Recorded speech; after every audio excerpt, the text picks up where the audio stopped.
Welcome to the League of Women Voters of Arizona's discussion of the propositions appearing on the Arizona 2024 election ballot. We'll be sharing information on ballot propositions.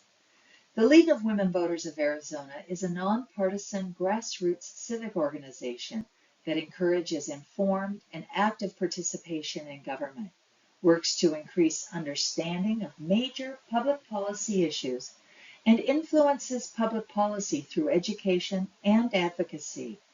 With over 100 years of experience, the League is one of America's oldest and most trusted civic nonprofit organizations. Thank you for viewing today. An informed voter is a powerful voter.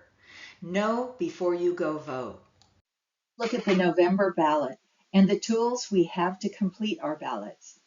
You'll find more information on vote411.org, a League program, and the voter guide brought to us by the Clean Elections Commission. And remember to start at the bottom of your ballot and complete the whole ballot. On your ballot, you'll have all the candidates for federal offices: President, Vice President, Senate, and Congress, statewide offices, and our state legislature, which includes 30 senators and 60 representatives that are elected every 2 years, county offices, local city councils, and school boards. We will also be deciding if we'll retain or remove judges. And finally, the propositions. You'll find the statewide measures, including initiatives brought forward by the legislature or citizens to amend or make new laws. Referendums, which are citizen-led, to stop a law from being enacted, and local bonds and overrides. The proposition that impacts the power of state agencies is Proposition 315, referred to the people by the legislature relating to rulemaking. Legislative ratification of state agency rules that increases regulatory costs measure.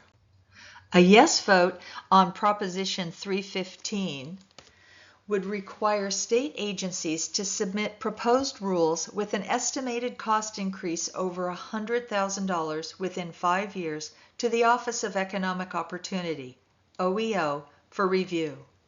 If OEO finds the rule increases costs by more than $500,000 within 5 years, the rule won't take effect without legislative ratification. Exempt the Arizona Corporation Commission and emergency rules from this requirement. Examples of state departments include the Arizona Department of Transportation, Department of Health, Department of Education, and the Department of Homeland Security and the Secretary of State. A no vote on Proposition 315 will retain current laws for state agency rulemaking, requires submission of proposed rules to the Bipartisan Administrative Rules Oversight Committee and the Governor's Regulatory Review Council. Examples of state departments include Arizona Department of Transportation, Department of Health, Department of Education, Department of Homeland Security, and Secretary of State.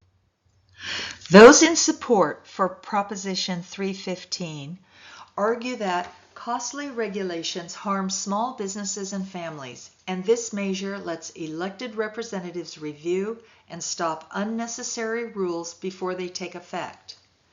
Shifts power from unelected bureaucrats to lawmakers, ensuring major regulations face oversight instead of being implemented unchecked. Excludes inexpensive or emergency regulations, keeping essential public health and safety protections intact. Promotes transparency and accountability by involving elected representatives in the rulemaking process, aligning decisions with the needs of Arizona residents and businesses. Those against Proposition 315 argue that regulatory agencies have expertise that lawmakers lack, and this proposition could politicize decisions that should be based on informed, expert knowledge, endangering public health and safety. Adding more legislative reviews could exacerbate delays, hindering state agencies from effectively serving the public. This proposition could interfere with agencies' ability to manage resources and address urgent issues, leading to inefficiency and reduced service quality for Arizonans. Arizona already has strong oversight mechanisms, including review by bipartisan committees and the Governor's Regulatory Review Council. Adding another legislative layer could slow the process and block essential regulation.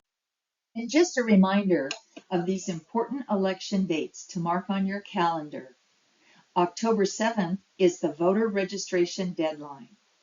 Between October 9th and November 1st, we'll begin our in-person early voting. October 25th is the last day to request an early mail-in ballot. October 29th is the last day to mail in your early ballot. November 5th is Election Day. In-person ballot or drop-off mail ballot by 7 p.m. And our polls will open at 6 a.m. If you are a registered voter, your rights are protected under federal law. Every registered voter is eligible to vote. Your right to a ballot is protected under the Voting Rights Act. The Help America Vote Act ensures that all individuals who visit a voting location will be allowed to vote. If you do not have the proper identification and a poll worker says you are ineligible, you must be allowed to vote with a provisional ballot. Remember, there are 13 ballot propositions, so please go to vote411.org to read the analysis of each one. Your vote is your voice.